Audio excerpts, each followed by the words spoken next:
안녕하세요. 저는 공인인증서 법령을 담당한 한민우라고 합니다.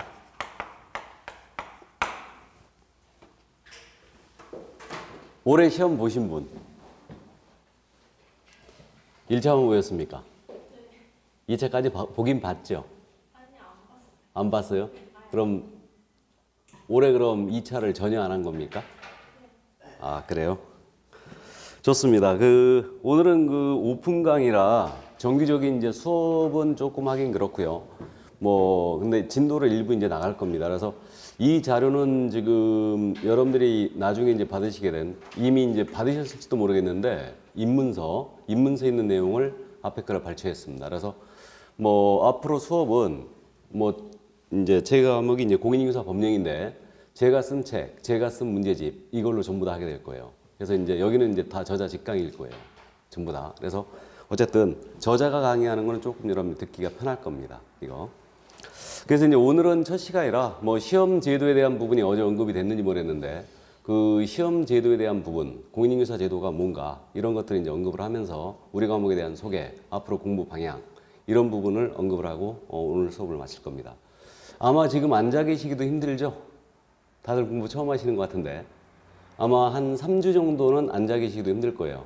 그래서 이제 3시간 또는 이제 4시간 정도 수업이 진행되는데 저는 이제 3시간을 할 겁니다. 그래서 한 3주 정도는 적응 기간이에요. 그래서 3주 정도 지나면 이제 앉아 계시는 조금 편해질 거예요. 자, 그럼 이제 우리 시험 제도에 대한 부분인데요. 우리 시험이 지금 현재 올해 몇 회입니까? 이제 여러분들이 보실 시험이 28회. 28회죠. 그러니까 올해 지금 치렀던 시험이 27회 시험이었습니다. 그래서 올해는 지금 이제 여러분들이 대비하는 게 28회가 되는데 시험이 1차와 2차로 지금 현재 나눠져 있지 않습니까? 이렇게. 그래서 1차 과목은 우리가 소양 과목이라고 그래요. 근데 소양 과목인데 두 과목으로 구성되어 있어요. 1차는.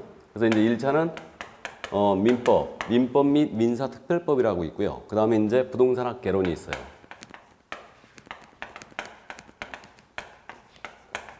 그래서 이 두 과목이 지금 1차 과목으로 구성되어 있는데 어제 지금 개론을 공부했죠? 어제. 그래서 이제 개론을 어제 했는데 우리가 이제 부동산을 다루다 보니까 1차 과목은 소양을 좀 알아야 된다. 그래서 요거는 이론 과목이라고 그럽니다. 그래서 이제 소양 과목이라고 우리가 많이 부르고 있고요. 2차 과목입니다. 2차 과목은 현재 몇 과목이래요? 들어봤습니까, 어제? 4과목. 시험은 3과목으로 보죠. 그러니까 공시세법이 이제 워낙 체계가 틀리기 때문에 공부는 따로 하지만 시험은 한 과목으로 봅니다. 그래서 우리는 2차 과목에 속해 있는 과목이에요. 그래서 2차 과목에 공인인증서 법령 및 중개실무. 그래서 이제 우리 과목이죠, 이게. 그러니까 제가 할 과목이 이겁니다. 그래서 이제 공인인증서 법령. 이렇게 이제 부르시면 되고요. 그 다음에 공시세법이 있죠. 공시법, 세법. 그리고 부동산 공법이 있어요. 그래서 이렇게 2차 과목은 모두 이제 법 과목으로 구성되어 있고요. 이거는 실무 과목이라고 그래요. 그러니까 여러분들이 실제로 이제 중개사무소를 열었잖아요. 그러니까 중개사무소를 열게 되면 실제로 이제 많이 쓰이게 되는 법이 바로 2차 과목이 될 거예요. 근데 사실은 1차 과목도 이게 우리가 이론 과목이라 하지만 실무에서도 요 민법이 굉장히 중요합니다. 요즘은 인터넷이 워낙 발달이 되어 있기 때문에 손님들이 전부 다 알고 와요.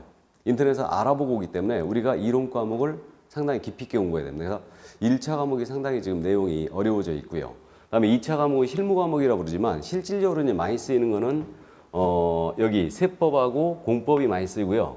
우리 과목 같은 경우는 이제 공인인증서 법령이기 때문에 사무소 운영에 대한 부분이 많이 들어갈 거예요. 그래서 이제 어쨌든 우리 과목은 2차 과목 실무 과목에 속해 있다. 그래서 지금 오늘 화요일 날 과목은 요 과목입니다. 공인인증서 법령. 그러니까 제가 법령 선생입니다. 그래서 저를 이제 부르실 때는요, 법령이라고 부르시면 돼요. 법령생이라고 부르시면 되고요. 나머지 이제 과목들은 여러분들이 선생님들이 이제 알려주실 거예요. 그래서 저는 법령생입니다. 그럼 이제 오늘은 다른 과목, 이 과목에 대한 소개는 여러분들이 수업이 진행되면서 전부 다 들을 거예요. 들었기 때문에 제 과목 공인인증서 법령에 대해서 이제 소개를 하고자 합니다. 그래서 우리는 2차 과목에 속해 있는 실무 과목이다. 이거는. 그래서 지금 요 우리 과목의 정식 명칭이거든요. 우리 과목의 정식 명칭은 현재 어떻게 되어 있냐면 굉장히 길어요. 우리 과목의 정식 명칭은요, 공인중개사의 업무 및 공인중개사의 업무 및 부동산 거래 신고제라고 들어보셨나요? 부동산 거래 신고제 들어봤죠? 그래서 이제 부동산 거래 신고에 관한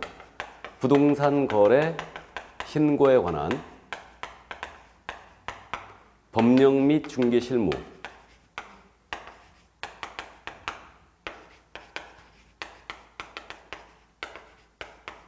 이렇게 되어 있습니다. 그래서 우리 과목 명칭이 정식 명칭이 이거예요. 공인중개사의 업무 및 부동산 거래 신고에 관한 법령 및 중개 실무 이렇게 되어 있습니다. 그래서 이제 크게 나눠지는 게 이 법령하고 실무로 나눠져 있죠. 테마 자체가. 그러니까 여기까지는 우리가 법이에요. 그래서 이제 이 법령 파트는 두 가지 법으로 구성이 되어 있습니다. 하나는 공인중개사법이라고 있어요. 우리가 전문 직업인이잖아요. 전문 직업인들은 전부 다 자기 법들이 있어요. 변호사는 변호사법이 있고, 법무사는 법무사법이 있고, 그다음에 우리 이제 공인중개사는 공인중개사법이 있습니다. 그래서 공인중개사법이 있고요. 또 하나 부동산 거래 신고하는 법률이 있어요. 그래서 요게 이제 올해부터 지금 명칭이 바뀌죠. 부동산 거래 신고에 관한 법률이었는데 부동산 거래 신고 등에 관한 법률로 바뀌어요. 이름이 이게.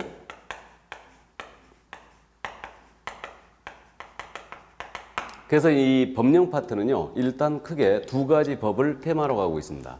이렇게. 그래서 두 가지 법으로 일단 구성이 되었고, 우리는 이걸 법령이다 이렇게 부르고 있고요. 그 다음에 이제 실무인데요. 이 실무는 법이 아니에요. 그래서 이제 여기 우리가 나머지 5과목을 더 공부하거든요. 그러니까 우리 과목, 공인중개사법 내용과 같이 더불어서 5과목의 내용을 같이 섞어갖고 중개 실무에 관한 사항을 그대로 공부합니다. 그래서 이제 손님 왔을 때 손님하고 상담을 어떻게 해야 되는지, 이제 계약서는 어떻게 써야 되는지, 확인 설명서라는 게 있거든요.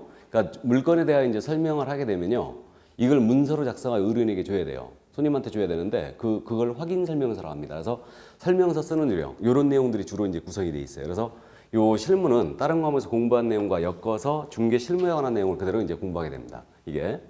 그래서 이제 요거 법과 이렇게 실무로 구성이 돼 있어요. 두 가지가. 그럼 우리 과목이 지금 현재 몇 문제가 나온답니까? 우리 과목. 부동산 학계는 몇 문제 나온대요? 40문제죠. 그 다음 민법도 40문제. 그러니까 1차 과목은 지금 40문제씩으로 해갖고 80문제를 총 보게 돼요. 그래서 80문제고. 그럼 이제 40문제면 100점 만점으로 얘기하면 문제당 2.5점이죠. 2.5점입니다. 그래서 이렇게 이제 40문제 이렇게 해갖고 100분 동안 시험을 봐요. 논스톱으로. 그래서 이제 1차 과목은 100분 논스톱으로 이제 시험을 보고요. 2차 과목입니다. 일단 우리가 공부는 4과목으로 하지만요, 시험은 3과목으로 보는 겁니다. 그리고 우리 과목은 오니 40문제가 나오겠죠. 40문제가 나옵니다. 여기 공시법, 세법은 합쳐서 40문제예요. 합쳐서 40문제가 나오는데 공시법 몇 문제 나온답니까? 공시법은 두 가지 법으로 구성되어 있어요. 공시법 시간에 이제 공부하시겠지만 공시법은 두 가지 법. 하나는 부동산 등기법이고요. 하나는 그 전에는 지적법이라고 불렀거든요. 지적법. 근데 이제 지적이란 말을 없애고요. 공간 정보의 구축 및 관리 등에 관한 법률이라고 그래요. 그걸 지적법이라고 부르는데 어쨌든 그래서 그 부동산 등기법하고 공간 정보의 구축 및 관리 등에 관한 법률, 요 두 개의 법률로 공시법이 구성이 돼 있고, 공시법이 24문제가 나와요. 그다음에 세법이 16문제입니다. 그래서 둘이 합쳐서 40문제가 이제 공시세법은 나오고 있고요. 그다음에 이제 부동산 공법이에요. 부동산 공법은 공법이란 법 자체는 없어요. 근데 이제 우리가 이 사법이냐 공법이냐 제가 이제 언급을 할 건데 나중에. 그래서 공법적 체계를 지닌 법이 있고요. 사법적 체계를 지닌 법이 있는데 부동산 공법이라 그래갖고 6개의 법률로 구성되어 있습니다. 그래서 국토의 계획 및 이용에 관한 법률서부터 시작해갖고 농지법까지 6개의 법률로 이제 묶어서 우리가 부동산 공법이다 해갖고 이걸 공부해요. 그래서 공법도 역시 몇 문제? 40문제가 나온다는 얘기입니다. 그래서 토탈 2차 과목은 120문제로 구성되어 있고요.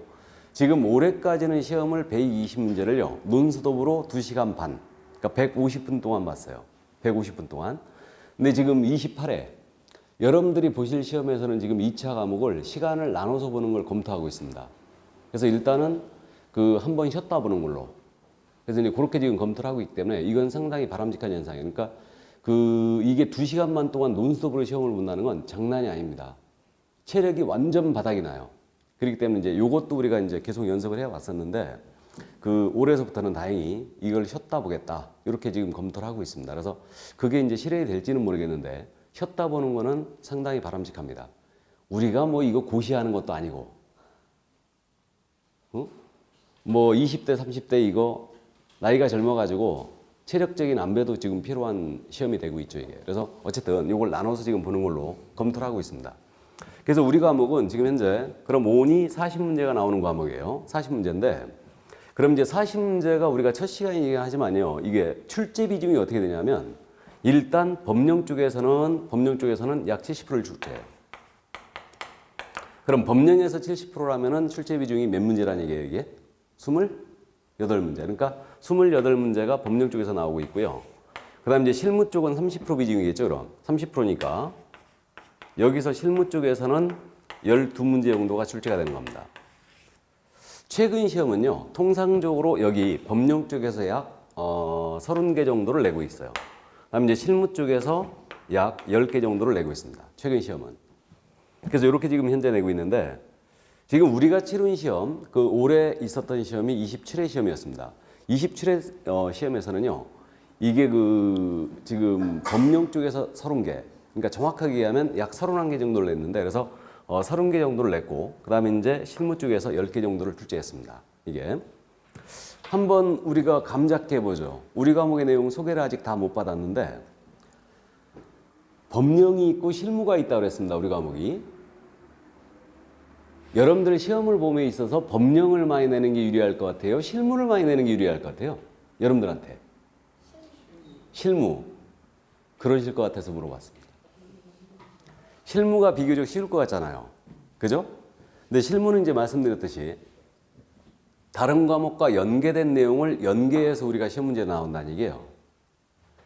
실무 비중을 여러분들한테 높여놓잖아요. 시험이 굉장히 어려워집니다. 어디서 나올지 예측이 안 되는 거예요, 이게. 그래서 원래가 실무가요, 그 40% 정도를 출제했어요, 원래. 우리 쪽에서. 여기 법령에서 약 60% 정도 했어요. 근데 이제 최근 시험은 계속 7대3 정도로 비중으로 내고 있는데 어쨌든 실무 쪽 비중을 높여놓으면 우리가 상당히 애로를 많이 겪습니다. 혹시 들어보셨나요? 우리가 지금 27회 시험을 이번에 치렀는데 지금까지 시험이 몇 번 치러졌습니까? 27번 치러졌나요? 28번 치러졌나요? 혹시 들어보셨어요? 1년에 2번 치른 적이 있어요. 있습니다. 그게 15회 시험이었어요.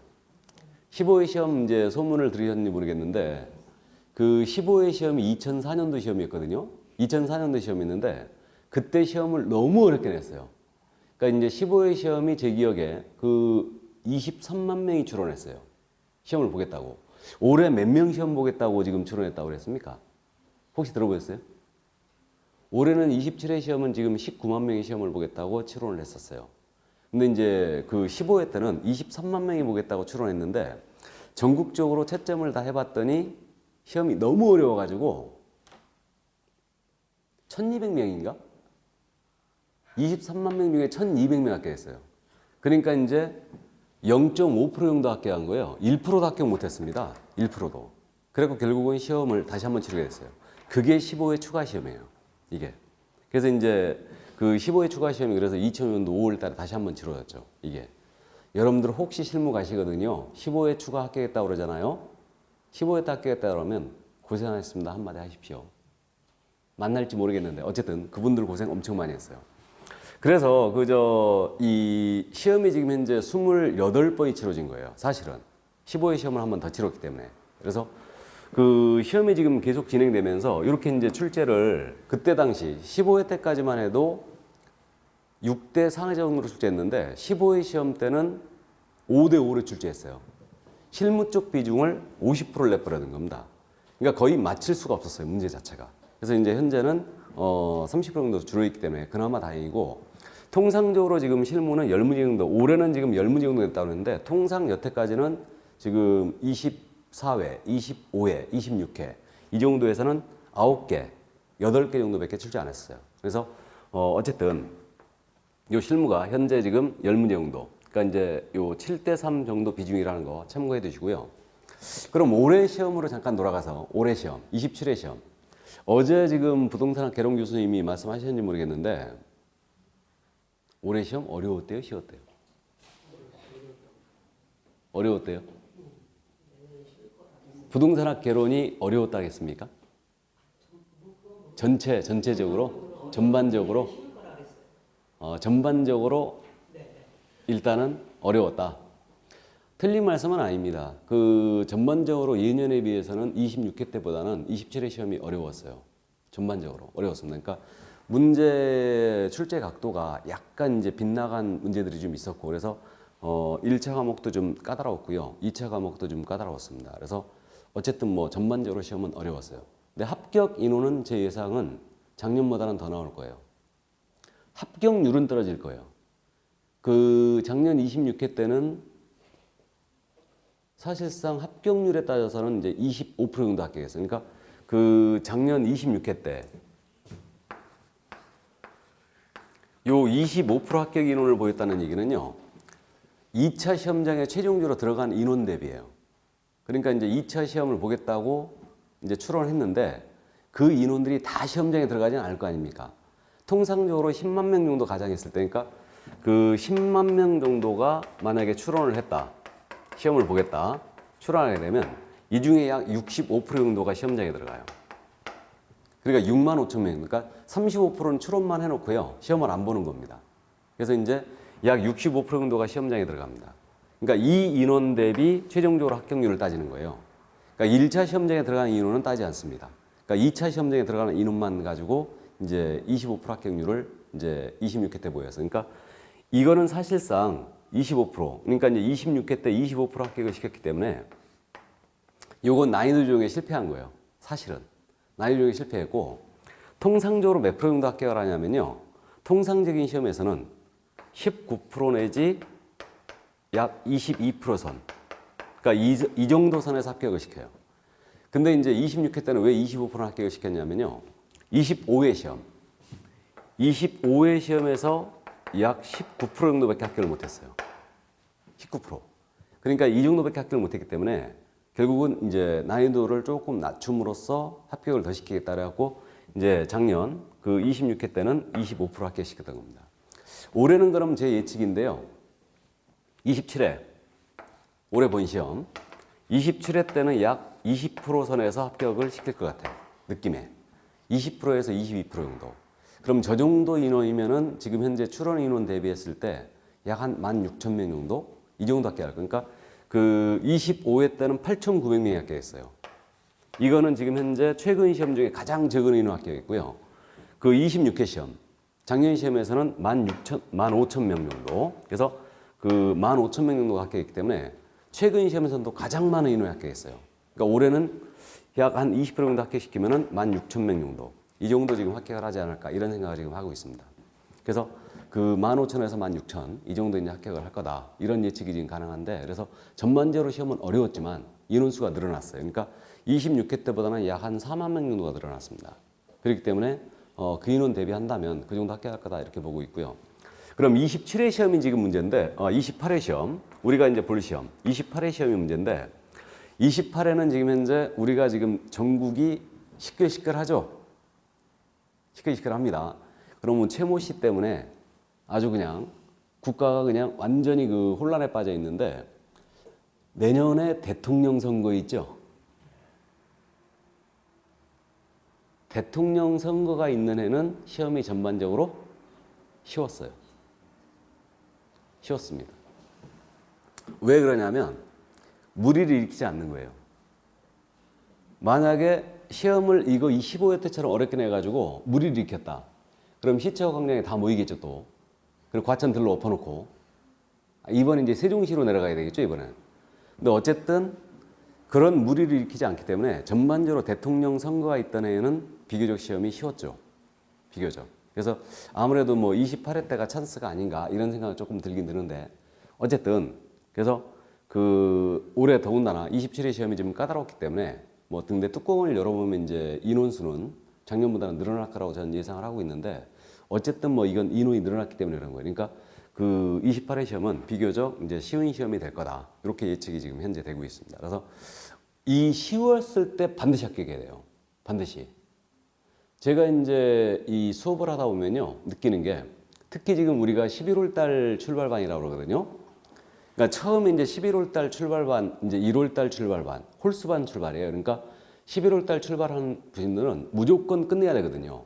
근데 이제 11월 달에 출발 딱 해놓고 내년 한 5월 달이나 6월 달 정도 가요. 그러면 11월 출발반에서 포기생들이 많이 나와요. 포기한다는 얘기가 시험 자체를 포기하는 게 아니고 2차를 포기해버리는 거예요. 2차를. 그러니까 이제 시험 공부한다고 동네방네 소문은 다 내놨어요. 불합격하게 되면 창피하거든. 그러니까 1차락도 합격하자. 그러고서 이제 1차로 돌리는 거예요. 이런 우를 범하지 마시기 바랍니다. 그러니까 11월 달 출발반은 무조건 끝까지 갚아야 돼요. 1년에 끝내야 됩니다. 무조건. 끝내야 돼요. 그러니까 그 5월 달 정도 가면 이제 지쳐갑니다. 지쳐가는데 맨날 학원 나와야 되고요. 1차 과목, 그놈 1차 과목 해봤더니 처음에 시작할 때는 비교적 쉬웠는데 갈수록 더 어려워지는 거예요. 모의고사 봤더니 40점, 45점 막 이렇게 맞는 거예요. 그러니까 이제 속상합니다. 그러니까 2차를 겁나니까 포기해버리는 거예요. 그런 우를 범하면 절대 안 돼요. 그래서 그 끝까지 11월 출발반은 끝까지 몰고 가야 됩니다. 그러니까 2차까지 끝내버려야 돼요. 무조건 끝내야 되고, 그래서 올해는 더군다나 대통령 선거가 있는 해이기 때문에 더군다나 찬스입니다. 이때는 무조건 끝내야 돼요. 아마도 올해 지금 그 27회 대비하면서도 2차 포기생들이 엄청 많이 나요. 그러니까 최근 학원의 지금 특징이, 오프라인 학원들 특징이 2차 포기생들이 1차 포기생들이 1차만 돌리는 그 수험생들이 너무너무 많다는 거예요. 이게. 그래서 이제 이게 여러분들한테 사실 부담으로 지금 떠안는 거니까 1차만 합격하신 분들이 2차만 보지 않습니까? 그러니까 2차만 보시게 되면 합격률이 높아요. 2차만 하시면. 그러니까 나눠서 하니까 아무래도 합격률이 높은데, 그러면 시험을 출제하는 입장에서는 이분들 떨어뜨려야 되거든요. 이거를. 너무 많은 인원을 합격시킬 수는 없으니까. 그래서 이제 이게 시험이 이제 부담으로 좀 가고 있는데, 어쨌든 그래서 뭐 요즘 오프라인 학원들이 이제 많이 어렵기는 어렵죠. 그 온라인이 워낙 활성화되어 있기 때문에. 근데 이제 그 온라인으로 하신 분들은 대부분 불합격이에요. 대부분 거의 90% 이상이 불합격입니다. 집중 자체가 안 되기 때문에. 그러니까 대부분의 합격생들은 오프라인에서 나와요. 오프라인에서. 그래서 어쨌든 끝까지 가시란 말씀 드리는 거고요. 그럼 지금 현재 전체적인 그 수험 인원 대비 합격률, 그러니까 최종 시험장에 들어가는 인원 대비 합격률이 약 20% 정도를 가정했을 때, 그럼 여러분들이 관심 있는 게 학원에 나와서 공부했을 때 도대체 학원에서 몇 프로 정도 합격을 하느냐, 이게 주 관심사죠. 학원에서 하게 되면은 어느 정도 몇 프로 정도 합격하느냐, 이 문제입니다. 혹시 사무실에서 안내 들으셨어요? 학원의 합격률이 몇 프로 정도인지? 우리는 지금 현재 처음 개원한 학원이라 작년 합격생들이 없는데 몇 프로 정도 합격한답니까? 오프라인에 나와서 하시면. 못 들었어요? 보통 이제 오프라인에서 하는 이제 공부를 하신다. 그러니까 이제 학원에 나와서 직접 이제 수업을 들으실 때 합격률은 최소한 30% 정도를 합격해요. 최소한. 그러니까 이제 최소한 30% 정도 합격을 하는데, 이거는 전국적인 이제 대비를 했을 때 이렇게 됩니다. 그러니까 그 오프라인에 나와서 하시는 분들은 아무리 학원에 선생이 아니야말로 강아지판이어도 합격은 30% 정도는 하게 돼요. 근데 우리 지금 현재 우리는 수도권에 살고 있죠. 수도권에 살고 있는데 서울특별시를 비롯해서 인천광역시, 그 다음에 이제 경기도, 여기 있는 학원들의 합격률은 통상적으로 40% 이상을 합격합니다. 그래서 그 지방 쪽에서는 이제 인원들도 워낙 많고, 그 다음에 이제 지방 쪽하고 죄송한 얘기지만 수도권 쪽하고는 약간 차이가 있어요. 그래서 저도 이제 지방을 많이 내려가고 있는데, 그 지방 쪽에서 그래서 서울생들을 끌어내립니다. 끌어내려가지고 이제 직접 이제 많은 비용을 들여가면서 교통비 다 줘야 되니까 이제 서울생들 끌어내리는 거예요. 아무래도. 그래서 이제 결국 이제 수도권 쪽에서는 약 최소한 학원에서 약 40% 정도를 합격을 지금 하고 있으니까 적어도 35% 이상은 합격을 한다는 얘기죠. 특히 이제 처음 개원한 학원 있잖아요. 처음 개원한 학원들은 합격률이 굉장히 또 높아요. 왜냐면 중간에 이미 다 탈락해버리거든요. 그러니까 이제 중간에 끝까지 이제 가는 인원들, 그러니까 2차 과목, 마지막 이제 10월 달까지 가는 인원 대비해서는 뭐 처음 오프라인 이 개원한 학원들은 거의 합격률이 80% 이상을 합격을 해버립니다. 거의. 근데 이제 기존 학원들이 이제 보통 한 40% 이상을 거의 이제 합격을 하고 있죠. 근데 물론 약간 차이가 학원별로 있긴 있어요. 근데 이제 이 프로테이지는 최종적으로 10월 달까지 하는 수업을 듣는 인원 대비 합격률을 얘기하는 거예요. 그러니까 10월 달에 만약에 200명이 들었다. 200명이 들으면요. 그 인원 중에 약 40% 정도 합격하는 거예요. 그래서 그 정도 인원이 이제 합격을 한다고 보시면 돼요. 그래서 아무래도 여러분들이 이제 40% 안에 들기를 이제 바라고요. 아무튼 이거는 이제 끝까지 갔을 때 이 합격률이 이 정도 된다는 얘기입니다. 그래서 뭐 합격률 가지고 우리가 이제 논할 일은 아니지만 어쨌든 내가 모의고사를 봤을 때 학원에서 40% 이상은 들어야지 합격할 수 있다는 얘기가 되는 거예요. 이게. 그러니까 10명이 시험을 봤다, 모의고사를 봤다면 한 4등 정도는 해야지만 이제 합격을 할 수 있다는 그런 결론이 나오는 거예요. 이게. 자, 그럼 참고하시고요. 자, 그럼 이제 일단은 전반적인 내용은 이렇고요. 그럼 이제 우리 1년간의 스케줄이 어떻게 진행되냐면요. 일단은 우리는 2달 코스로 돕니다. 그러니까 2달 코스로 1순환이라고 그래요. 그래서 이제 2달 동안 책 한 권을 띄는 겁니다. 그래서 우리가 이제 순환식 강의를 하는 건데, 그래서 11월 지금 12월 아닙니까? 11월, 12월은 우리가 기초 입문 과정이라고 해요. 그래서 이제 전반적으로 이제 용어라든가 과목에 대한 소개, 그다음에 이제 전반적으로 이 과목이 어떻게 생겼구나 이런 내용들을 이제 11월, 12월에 다루게 됩니다. 근데 사실은 이건 기초 입문 과정이라 하지만 이른바 우리가 이제 재수생이라고 부르는 분들 있잖아요. 그러니까 이제 작년에 공부를 이제 하셨던 분들, 올해 공부를 하셨던 분들, 이분들은 이제 재수생이라 하는데 사실은 기초 입문 과정을 재수생들이 들어야 돼요. 사실은. 왜 그러냐면 기초 입문 과정에서는 시험에 안 나오는 부분들이 주로 많이 다루거든요. 그러니까 이 제도가 왜 여기서 나왔는가, 이 제도가 왜 들어왔는가, 이런 제도들, 그러니까 이런 내용들을 여기서 많이 다루게 돼요. 그럼 이런 부분을 이해한다면요, 훨씬 공부가 심화 있게 됩니다. 근데 이제 여러분들은 처음 들으신 분들이 많이 있기 때문에 처음 들으신 분들은 이제 이게 이렇게 생겼구나 이 정도만 하고 넘어가는데 재수생들은 그렇지 않아요. 그러니까 재수생들 같은 경우는 이걸 듣게 되면은 훨씬 이 과목에 대한 이해가 깊이 있게 됩니다. 이게. 그러니까 사실은 재수생들한테 필요한 부분이 이 부분인데, 근데 절대로 재수생들은 11월, 12월에 잘 안 나오죠. 잘 안 나옵니다. 1월 달 되면 많이 나와요. 이거. 미리 안 한다 이거죠. 근데 사실은 이걸 들어야 돼요. 재수생들은. 그래서 어쨌든 11월, 12월은 이제 기초 입문 과정으로 진행되고요.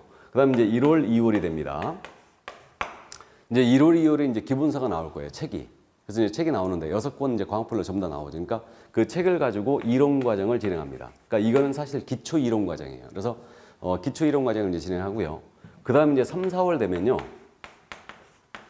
이론을 전반적으로 이제 책에 있는 내용을 또 다루게 되죠. 그러니까 같은 책을 가지고 계속적으로 1, 2월 한번 돌고요. 그다음에 또 3, 4월 돌고요. 그다음에 이제 또 5, 6월이 됩니다. 그럼 5, 6월 과정은 이제 이론 과정, 역시 이론 과정인데 요 이론 과정이 이제 심화 과정이라고 부르죠. 그래서 이제 여기서부터 이제 학원마다 약간 스케줄이 차이가 있는데 우리 학원 같은 경우는 3, 4월까지는 그러니까 이제 4개월 동안 기본서를 가지고 이 과정이 진행될 거예요. 기본서를 가지고. 그러니까 책을 가지고 이제 2번을 돌리는 겁니다. 그런 다음에 이제 책을 놔요. 5, 6월 가면 이제 책을 놓고 여기서 이제 요약집이 나오죠. 이걸 서브노트라고 그러는데 요 요약집을 가지고 심화 과정을 진행할 거예요. 그러니까 전체적인 이론 내용을 이제 요약된 자료 가지고 이제 요 가지고 이제 전화를 5, 6월 과정을 한번 이제 거치는 겁니다. 그래서 여기서부터 그러니까 이제 8개월 동안 사실은 이제 이론이 진행되는 거예요. 문제를 다루지 않는다는 얘기죠. 물론 이제 중간중간에 그 각 과목에 아마 1월 달, 빠르면 1월 달부터 아마 유인물이 나갈 거예요. 그러니까 문제 연습을 조금씩 해 갈 겁니다. 그래서 어쨌든 뭐 3, 4월부터 이제 사실 통상 유인물이 많이 나가는데 그래서 1월 달부터 유인물이 나갈 수가 있고요. 그래서 문제는 전반적으로 다루지는 않고요. 가볍게 그날 공부한 내용을 이제 복습 정도 하는 선에서 그래서 이제 유인물은 나가고 여기까지가 그럼 이론 과정이라는 얘기예요. 그다음에 이제 7, 8월 달이 돼요. 그럼 7, 8월 달에 되면 이때는 이제 문제집이 새로 나옵니다. 그래서 이제 문제집이 새로 나와서 이때 이제 문제풀이 과정을 이제 진행하는 거예요. 그래서 이제 문제집 이제 새로 나오는데 이 문제집 가지고 이제 우리가 이론을 공부했던 내용을 여러분들하고 같이 풀어보는 거예요. 그래서 풀면서 이제 7, 8월 달을 지내게 됩니다. 그래서 문제집은 순환식으로 돌아가지 않아요. 그래서 문제집은 한 번에 끝내는 겁니다. 그래서 7, 8월 달에 이제 한 번 끝내고요. 그 다음 이제 9월 달이 되죠. 그 다음 이제 10월 달이 되는데 그럼 이제 9월 달, 요 9월 과정은 우리가 동형 모의고사 과정이라고 그래요. 동형 모의고사. 그 다음에 이제 10월 달 과정도 우리는 동형 모의고사 과정으로 갈 거예요. 그래서 어쨌든 동형 모의고사인데 요 동형이란 말이 한자로 쓰게 되면 이렇게 쓰죠. 동일한 형태란 뜻이죠, 이게.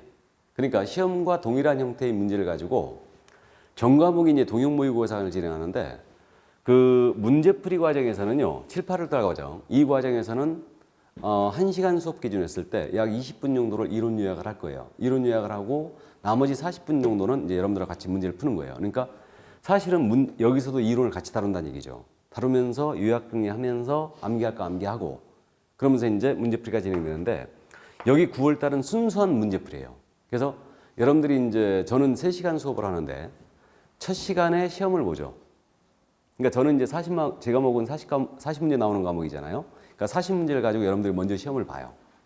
그래서 이제 40분 내지 50분 동안 시험을 보고 그 다음 2-3시간 동안 저희가 해설을 하게 됩니다. 그래서 이제 이 40문제가 전범위죠. 전범위를 가지고 이제 동형 모의고사를 해갖고 여러분들이 시험을 보는 거예요. 그래서 여기서 사실은 여러분들 실력 배양이 여기서 결정돼요. 그러니까 이제 당락의 결정을 우리가 여기서 한다고 그러는데 그러니까 여기까지는 사실은 우리가 쭉 학원의 스케줄을 따라오는 거예요. 근데 사실은 9월 달에 여러분들은 결국은 시험장에서 문제로 승부해야 됩니다. 맞죠? 나온 문제를 맞춰내야 돼요. 그러니까 그 문제를 이제 해결하는 방법을 여기서 공부한다는 거죠. 그러니까 이제 요 과정이 효과가 엄청나게 커요. 여기서. 그러니까 여기서 각 과목별로 이제 전체적으로 이론 정리 끝나면서 전체적인 이해를 하면서 문제 적응력을 완전히 여기서 숙지를 시킵니다. 그래서 이렇게 이제 4주 동안 진행하고요. 10월 달 과정은 이제 학원마다 약간 스케줄을 달리하는 학원들이 있는데 이때도 이제 동형 모의고사 과정으로 갈 거예요. 그래서 어쨌든 동형 모의고사를 4주 내지 6주 정도를 할 거니까 우리 학원 정도는 기본적으로 6주 정도를 할 겁니다. 그래서 6주 동안 40문제를 계속 이제 첫 시간에 시험을 봐요. 전 과목 다 그렇게 해요. 전 과목 다 그렇게 시험을 보고 이제 나머지 이제 해설을 이제 하게 됩니다. 그러니까 여기서 이제 문제 풀이 능력을 완전히 숙지하고 마지막에 이제 10월 넷째 주 토요일 날, 10월 넷째 주 토요일 날 이제 시험을 여러분들이 이제 보시게 될 거예요. 올해 시험일 혹시 나왔나요? 제가 달력을 안 봤는데 10월 넷째 주 일요일이 될 거예요. 아, 토요일. 작년서부터 토요일 날 시험 보게 됐죠. 그러니까 일요일 날 원래 봤었는데 토요일 날로 이제 작년서부터 토요일 날 당겼어요. 그러니까 그 10월 넷째 주 토요일 날. 올해는 지금 10월 29일 날 시험을 봤거든요. 원래는 10월 22일 날 시험을 보는 게 맞았는데 10월 1일이 토요일이었어요. 그런 바람에 이제 한 주를 더 늦춰가지고 10월 29일 날. 그러니까 최근 시험 중에는 가장 늦게 봤죠, 시험을. 그러는 바람에 10월 29일 날 시험을 보는 바람에 저희 선생님들 쉬지도 못하고 나왔어요, 지금. 우리 학원은 지금 이번 주에 지금 정식 개강이 아니죠, 지금. 그래서 다음 주부터 정식 개강인데 사실은 지금 벌써 이번 주에 전체 개강 들어가는 학원들이 있어요, 다. 지난주에 들어가는 학원들도 있습니다, 이거. 그러니까 이제 어쨌든 10월 넷째 주 토요일 날 정도. 그러니까 이제 별 특이한 사항이 없으면 이 정도의 시험을 볼 거예요. 그러니까 시험일이 이렇게 이제 될 건데 아마도 시험에 대한 부분은 내년 원래 이제 그 2월 28일까지 우리는 1차 공고를 하게 돼 있는데 시험에 대해서 아마 연말 정도 되면은 우리 시험일이 확정이 될 거예요, 거의. 왜 그러냐면 국토교통부에서 대통령한테 업무 보고하거든요. 그러니까 내년도 업무 계획을 보고하는데 업무 계획에 뭐가 들어가 있냐면 공인중개사 시험일이 들어가 있어요. 들어가 있습니다. 그러니까 국토부의 큰 이 일 중에 하나죠.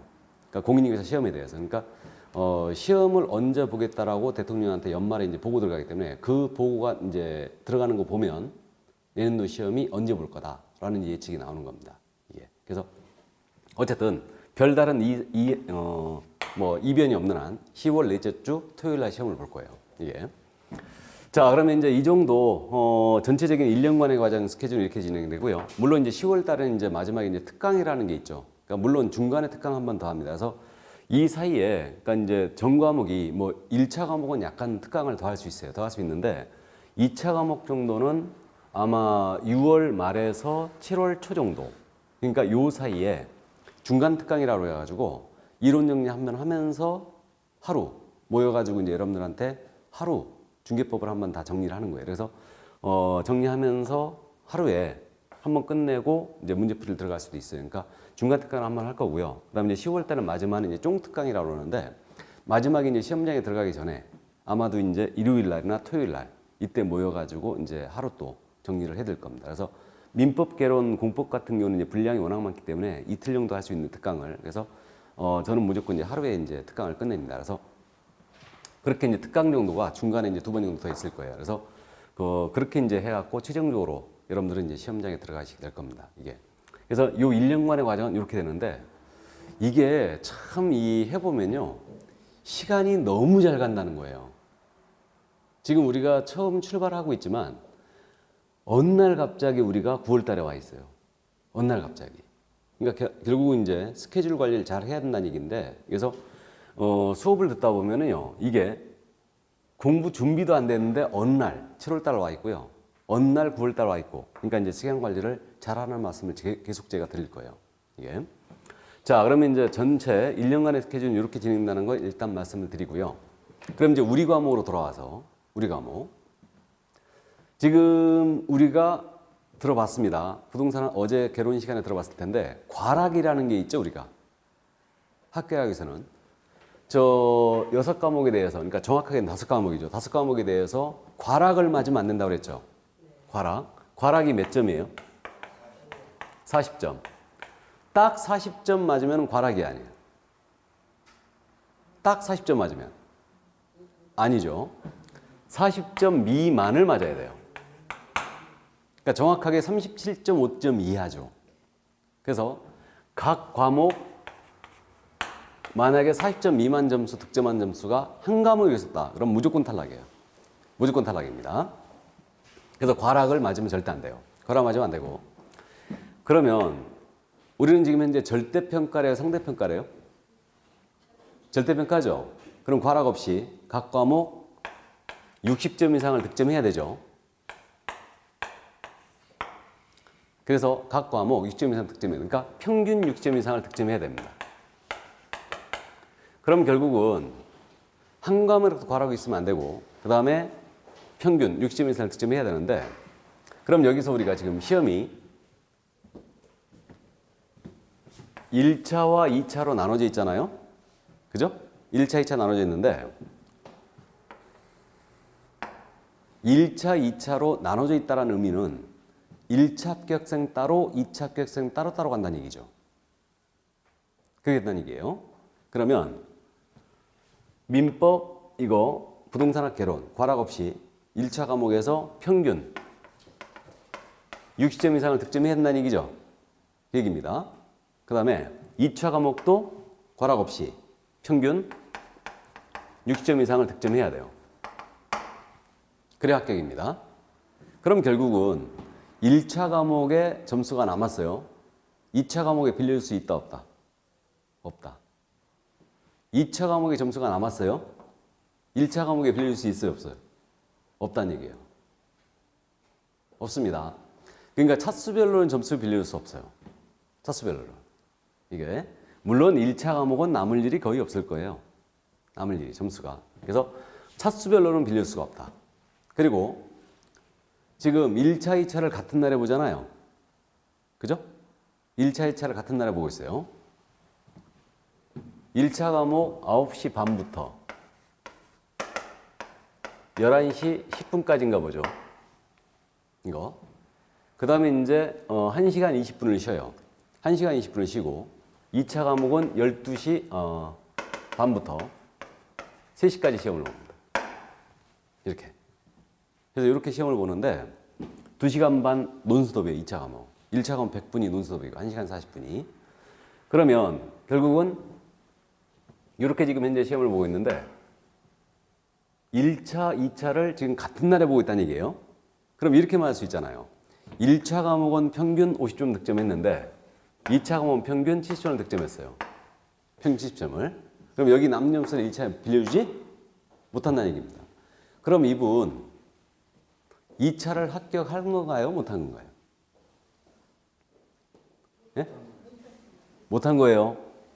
그러니까 시험을 지금 현재 동시에 치르고 있어요. 같은 날에. 1차, 2차를. 1차에 불합격한 자의 2차 시험은 무효 처리합니다.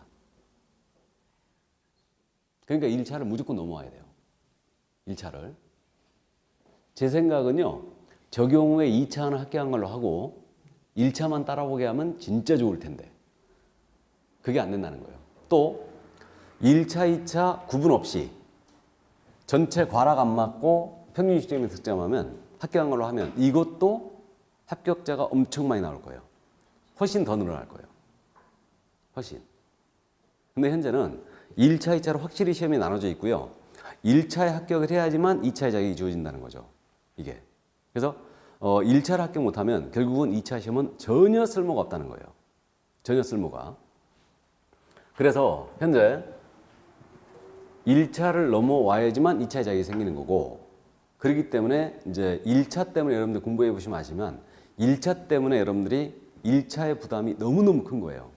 부동산학 개론, 민법 둘 다 과목이 장난이 아니죠. 그렇기 때문에 어쨌든 이것 때문에 지금 현재 수험생들이 많은 애로를 겪고 있어요. 근데 2차로 넘어왔잖아요. 2차로 넘으면 이제 오늘 한번 우리 과목에 대해서 들어보시겠지만 우리 과목은요. 듣는 순간서부터 다 알아들어요. 여러분들 이제 처음 공부하신 분들은요. 1차 과목은요. 아마 11월, 12월 달 2달 내내 들어도 내가 뭘 들었는지도 모를 거예요. 그 다음에 1월 달, 2월 달에 들었던 내용을 다시 듣잖아요. 들어보지도 못한 것처럼 생각이 날 겁니다. 그러니까 전혀 기억이 안 난다는 거죠. 근데 우리 과목은요. 실무 과목이고 더군다나 여러분들 밀접히 생활에 관련돼 있어요, 지금. 그러니까 한 번쯤 부동산 사무소를 가보신 분이 많을 텐데. 그러니까 그 많은 실무와 이제 관련이 돼 있기 때문에 여러분들이 듣는 순간부터 많이 알아들으셔요. 그러니까 기억이 대부분 납니다. 그러니까 2차 과목에서는 비교적 우리 과목이 다른 과목에 비해서 쉬운 과목이라는 얘기죠.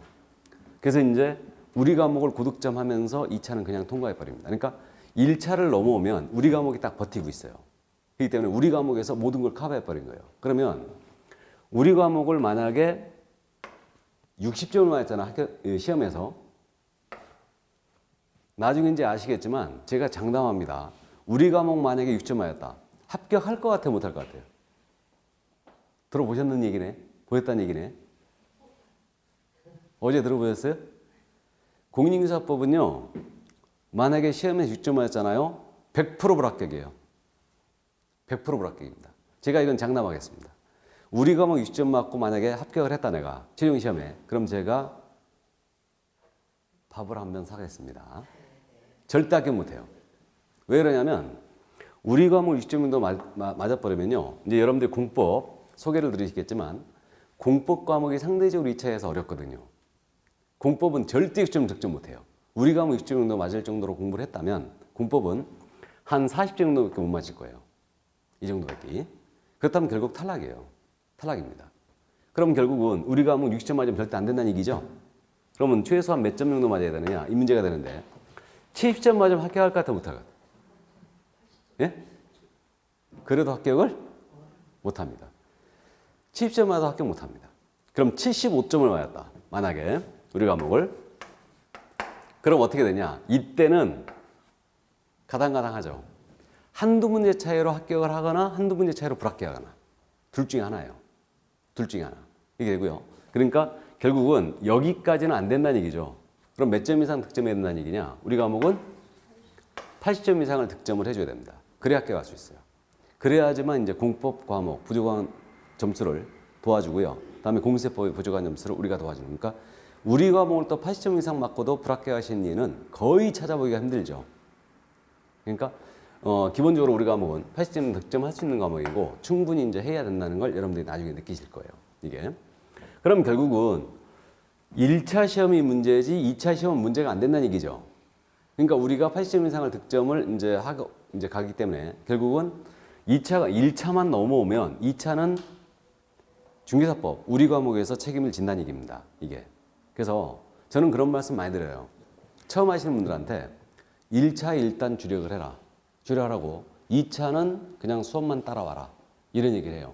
그러니까 2차는 제가 책임지고 있으니까 더군다나 2차 과목에서 공인중개사 법령이라는 아주 효율적 과목이 있거든요. 그러니까 이 과목에서 득점을 해주기 때문에 여러분들 크게 나중에 문제가 안 됩니다. 그럼 결국은 1차에 주력을 하라는 말씀을 드리고 있는 건데 저는 1차 과목 선생님이 아니지만 1차 과목을 언제까지 그럼 여러분들이 주력을 해줘야 되느냐? 이 문제에 지금 앞으로 공부 방향에 대해서 말씀드리고 있는 겁니다. 1차 과목을 언제까지 주력을 해줘야 되냐면 기본적으로 내년 6월 달까지 이때까지는요 1차에만 딱 주력을 해주셔야 됩니다. 1차에만.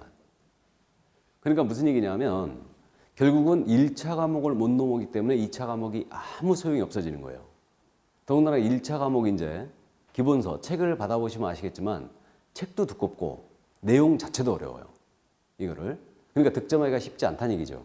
그러니까 민법, 특히 민법. 이게 사실 장난이 아니죠. 개론도 물론 마찬가지고요. 그래서 어쨌든 1차 과목에 대해서 이걸 넘어가게 되기 때문에 여러분들이 1차 과목을 6월달까지 무조건 주력을 합니다. 그럼 결국은 8개월 동안 1차에 주력하라는 얘기죠. 그럼 나머지 2차를 4개월 가지고 끝낼 수 있느냐 이 문제거든요. 물론 1차는 10월달까지 무조건 공부하면서 가야 돼요. 계속 공부하면서 가야 되는데 요 4개월 동안 이제 2차 과목을 끝내는 겁니다. 4개월 동안 끝낼 수 있어요. 끝낼 수 있습니다. 그럼 대신 어떻게 해줘야 되느냐? 이거 6월달까지 1차를 계속 줄여가고 2차는 공부를 별도로 안 한다는 얘기죠. 그러면 2차 과목에 수업 빠지면 돼야 안 돼요? 안 되겠죠. 그러니까 2차 과목은 수업만 듣고 계속 따라오시란 얘기예요. 이게. 근데 여러분들이 어떻게 하냐면요. 우린 지금 현재 토요일 날 수업을 안 합니다. 수업을 안 하고 있는데 어쨌든 토요일 주말에는 이제 우리가 성인이다 보니까 집안일도 있고 친구도 만나야 되고 여러 가지 이제 일이 많아요. 근데 주중에 한번 일이 생기면 이제 약속을 잡아야 되겠는데 주중에 6과목을 쭉 들어봤더니 민법, 개론, 공법, 공시법 들어봤더니 이게 장난 아니거든. 하루를 빼가지고 약속을 잡아야 되겠어. 주중에. 들어봤더니 중개법은 비교적 쉬운 것 같아. 그러니까 중개법 시간에 꼭 약속 잡고 빠져요. 이거 차라리요. 약속을 잡고 빠지시려면 민법이나 개론 공법 시간에 잡으세요. 왜? 저건 들어도 모르고 안 들어도 모르고 어차피 모르는 거. 근데 이제 2차 과목은 그래서 수업을 빠지면 안 된다는 얘기인데 여러분들이 꼭 수업 빠질 때는 2차 과목 약속 잡습니다. 그럼 절대 안 됩니다. 그럼 수업 기간이 길어져요. 이건 제가 장담하겠습니다. 그 중개법이 있잖아요. 제가 단언컨대 중개법 시간에 보였다 안 보였다 했잖아요. 이 자리에 보였다 안 보였다 보였다 안 보였다 그러면 내년에 틀림없이 또 보여요. 무슨 뜻인지 아시죠? 그러니까 1차는 계속적으로 주력을 해주고 2차 과목은 대신 수업을 빠지 말고 다 들으시라는 얘기예요. 우리가 지금 현재 저문을 열고 나가는 순간서부터 잊어버리기 시작하거든요. 다음 주에는 들었는지 안 들었는지도 몰라요, 이거. 그 정도로 이제 우리가 이 기억력이 많이 떨어져 있는데 가장 좋은 거는 그거예요. 기억을 계속 유지하는 거는요. 가장 좋은 방법은 그날 들은 수업은 그날 바로 복습을 한다. 그날 들은 수업은. 그래서 이제 제 과목은 복습하라는 말씀도 안 드립니다. 복습하는 게 원래는 좋아요. 근데 이제 2차 과목에 대해서 별도 공부 안 하기 때문에 1차 과목은 여러분들이 복습도 하고 예습도 하고 막 그래요. 계속 이제 그렇게 하는데 그 2차 과목에 대해서는 사실은 정 불안하시면 1시간 내지 2시간 정도 잡아갖고 복습만 가볍게 하고 덮어버려야 돼. 그리고 나머지 시간은 전부 다 1차 과목 공부를 하셔야 됩니다. 이게. 그 정도로 1차가 지금 어렵다는 얘기예요. 이게. 내용 자체도 어렵고. 그러니까 그 제 과목은 복습할 필요도 없어요. 근데 가장 좋은 기억 방법은 그거랍니다.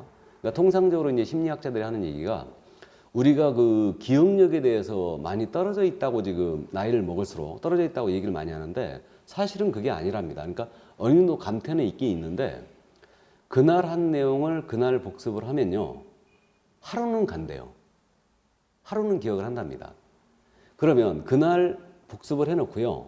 그 다음날 다시 한번 공부했던 내용을 보잖아요. 그러니까 오늘 중개법을 공부했다. 내일 오늘 복습을 하고 내일 다시 한번 공부를 하면요. 일주일 간대 그게.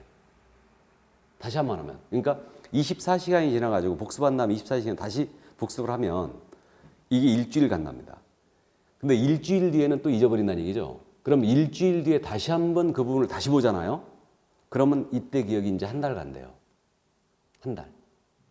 사실인지 아닌지 모르겠는데 한 달까지는 안 갈 것 같은데. 어쨌든 그래도 이게 오래 간다는 거죠. 그러니까 다시 잊어버릴 시점에 다시 한 번 더 보게 되면 이게 이제 평생 간다는 거예요. 그러니까 이게 그 복습을 함으로써 계속적으로 이제 주입을 하는 겁니다. 그래서 어쨌든 1차를 6월 달까지 하셔야 됩니다. 근데 제가 이렇게는 이제 말씀을 드리는데 여러분들이 속으로 의문점을 많이 가져요. 진짜로 4개월 내 2차를 끝낼 수 있을까? 근데요, 믿으시기 바랍니다. 그냥 가셔야 돼요. 믿고 따라가야 됩니다. 이게. 우리가 진짜 아니할 속된 말로 장사를 하루 이틀 해보는 것도 아니고 이게. 그러니까 결국은 이때까지 1차가 안 되면요. 1차가 안 되면 결국 2차를 다 포기해버려요. 그래서 결국은 1차에 계속 주력하라는 얘기예요. 6월 때까지. 이걸 믿고 따라오셔야 됩니다. 그러니까 대신 2차가 뭐 수업을 듣고 가볍게 한두 시간 복습하는 정도 덮어버려야 돼, 그냥. 절대로 공부하지 말고요. 대신 남은 시간 전부 다 1차에 주력해야 됩니다. 그러니까 저는 이걸 계속 권장을 하고 있고요. 이 4개월 동안 충분히 끝낼 수 있어요. 끝낼 수 있고, 그 다음에 이제 요 4개월 동안 이제 결국 2차 과목 암기 과목입니다. 수업을 들으면서 계속 이제 기억했던 내용을 한 번에 정리를 끝내버리는 거예요. 그러면서 이제 가면 돼요. 그러니까 더군다나 2차 과목엔 중개법, 우리 과목이 있기 때문에요. 저기서 커버를 해주거든요. 그러니까 이제 그걸 믿고 따라오셔야 돼요. 그러니까 기본서가 나오면요. 이걸 읽고 또 읽고 읽고 또 읽고 하셔야 돼요. 모르더라도 1차 과목을 계속 읽고 다시 읽고 그렇게 해주셔야 됩니다. 그래야 1차 과목을 갈 수 있어요. 그렇지 않으면은 결국은 이때쯤 가갖고 2차를 포기한다는 사태가 벌어져요. 그럼 결국 수험 기간이 기본적으로 길어집니다. 더군다나 내가 올해 2차만 본다. 2차만 보는데 2차에서 만약에 불합격했잖아요. 불합격하게 되면 이 타격은 이루 말할 수가 없어요. 다시 1차를 해야 된다? 이렇게 끔찍한 일이 없는 거죠, 이게. 그러니까 여러분들이 뭐 저는 이제 학력고사 세대인데 수능 세대이신 분도 있을 것 같은데, 그러니까 수능을 다시 본다. 이런 끔찍한 일이 없는 겁니다, 이게. 그래서 어쨌든 1차를 결국 놓치지 말아야 되기 때문에 1차를 6월 때까지 해주시고요. 그러니까 8개월 동안 1차를 계속적으로 감을 잡아간다니까. 이게 공부를 끝낸다. 완벽하게 내가 이 과목을 끝낸다. 이건 있을 수가 없어요. 있을 수가 없고, 우리가 어쨌든 낯선 법과목들을 이걸 갖다가 이제 익혀야 되기 때문에 6월 때까지는 1차에 계속 주력을 하시라는 얘기입니다. 이게. 그 다음에 이제 우리 과목, 제 과목으로 또 다시 돌아와서 제가 이제 수업 시간에 계속 칠판에 이렇게 쓰지 않습니까? 각 선생님들이 이제 전부 다 이제 칠판에 계속적으로 이제 판사를 한다고 그래요. 그러니까 계속적으로 메모를 하고 그러는데 여러분들이 수업할 때 이 빡빡한 내용을 계속 받아 적으시는 분들이 있거든요. 받아 적으실 필요 있게요, 없게요? 없습니다. 없고요. 수업을 듣는 게 훨씬 더 중요해요. 듣는 게 중요하고, 그럼 칠판에 쓰는 내용은 어떻게 정리하느냐? 이 부분은 지금 요약집이 나온다고 그랬죠? 요 요약집에 그대로 다 써 있어요. 써 있습니다. 그러니까 받아 적는 것보다는 듣는 게 훨씬 중요해요. 이게. 그래서 어쨌든 들으시는 걸 위주로 하고 나중에 이제 복습을 하고 그다음에 이제 쓰는 것들은 나중에 요약집으로 정리가 되니까 그렇게 해주시면 돼요. 그러니까 제 과목은 그냥 팔짱 끼고 그냥 들으셔도 됩니다. 아, 그렇구나, 그렇구나 하면서 그냥 따라오시기만 하면 돼요. 이게. 그래서 그렇게 하시고, 기억할 것들은 거의 다 수업 시간에 이제 제가 계속 반복을 하기 때문에 암기를 여러분들한테 수업 시간에 거의 대부분 숫자 이런 것들은 다 기억을 시킬 거예요. 기억을 시킬 거고, 나중에 한꺼번에 암기하는 사항들은 한꺼번에 쭉 암기하면서 들어갈 겁니다. 그래서 전체적으로 이제 암기하는 사항들은 요약집에서 이제 정리가 되고 다시 이제 암기표가 별도로 나갈 거예요. 그러니까 그때 이제 아, 요게 그 내용이었구나. 그렇게 이제 암기하시면 돼요. 이거는. 그래서 제 수업은 그냥 듣는 게 중요하다. 적는 것보다는 들으시는 게 훨씬 더 중요하다. 더군다나 이제 나중에 느끼시겠지만 저도 수업을 되도록이면 천천히 하려고 애를 많이 쓰는데 아마 6 선생님 중에 수업 속도가 제가 가장 빠를 거예요. 굉장히 스피드하다는 얘기입니다. 그러니까 쭉쭉쭉 치고 나갈 거예요, 막. 그러면 이제 처음 들으신 분들은 굉장히 아주 너무 속도가 빠르다 이런 말씀을 이제 가끔 하시는데 나중에 익숙해질 거예요. 그러니까 이제 저도 천천히 하려고 이제 애를 쓸 건데 올해 지금 제 최대의 목표가 그겁니다. 수업은 되도록 천천히 하자. 빼먹더라도 천천히 하자. 그렇게 지금 할 생각이 돼요. 그러니까 어쨌든 뭐 나중에 이제 들으시면서 우리는 실생활에 많이 관련이 돼 있기 때문에 쉽게 따라오실 거예요. 근데 적는 것보다는 듣는 게 훨씬 중요하다. 그 점 이해하시고, 제 과목은 복습할 필요도 없고요. 수업을 듣는 선에서 그냥 끝내시는 게 좋습니다. 대신 2차 과목 중에는 이제 공법이 좀 어렵고요. 그래서 공법이나 공시법, 등기법 정도는 이제 복습을 하시는 게 맞지 않나. 복습을 하더라도 2시간 이상 복습하는 건 별도 도움이 안 되고요. 지금 11월, 12월은 적응 과정이기 때문에 복습할 필요도 없어요. 아, 이게 그런 과목이구나. 이 정도만 듣고 그냥 덮으시면 될 겁니다. 예. 그래서 일단 그 정도 참고하시고요. 그럼 뭐 수업 시간에 질문은 제가 안 받는데 어쨌든 뭐 질문하실 거 있으면 잠깐 질문하시죠. 뭘 알아야 질문하죠. 그럼 선생님 시험 문제가 다 객관식인가요? 시험 문제요? 예, 이제 말씀드릴 건데 100% 객관식이죠. 그러니까 100% 객관식이고 40문제 오지선다형이에요. 5개 중에 하나 고르는 거. 그래서 이제 100% 객관식입니다. 주관식은 나온 적이 없고요. 낼 수도 없고요. 이거는. 또 뭐 있으십니까? 1, 2차 같이 시험 보면은 1차부터 2차 볼 수 있는 거야? 아니면 같이 시험은 다 보고 다 보고. 시험 점수가 나오는 그렇죠. 거에 따라서 합격. 그렇죠. 그러니까 1, 2차를 이제 이것도 오늘 내용에 다 들어가요. 시험제도와 관련된 내용인데 1, 2차를 이제 같은 날에 보지 않습니까? 같은 날에 보기 때문에 1차 합격해야지만 이제 같이 2차까지 다 봐요. 다 보고 1차의 합격 점수가 돼야지만 2차의 자격이 있는 거예요. 1차에 불합격해 버리면 2차는 무효 처리해 버립니다. 그냥 그거는 시험 본화만 하죠. 그럼 올해 1차를 합격했는데 내년에는 그럼 2차만 해도 되나요? 그렇죠. 그러니까 이것도 이제 시험제도에서 나올 건데 1차에 합격을 했어요. 1차에 합격하게 되면 1차를 한 번 면제해줘요. 면제해주고 2차만 이제 보는 거죠. 이게. 1차 점수 합격자 발표는 바로 나오나 보죠. 시험지를 갖고 나오기 때문에 자기가 채점을 해볼 수 있어요. 그러니까 그 올해 지금 29일 날 시험을 봤는데 10월 29일 날 10월 29일 5시에 산업인력공단에서 가다반을 발표해요. 답지를 발표합니다. 그러니까 발표하고 이제 이 문제가 잘못됐다. 이 신청 지금 기간인데 이 신청 이제 들어가고 이제 복성답 처리하거나 그러는데 그날 바로 알 수 있어요. 그러니까 시험지를 갖고 나오기 때문에 그날 답지가 나오고요. 그러니까 내가 채점을 다 해보는 거죠. 그래갖고 합격 불합격 여부를 판단할 수 있습니다. 바로. 예. 그럼 좀 쉬었다 할까요? 예, 좀 쉬었다 하겠습니다. 1시간 수업에 10분 휴식이라는 건 아시죠? 예.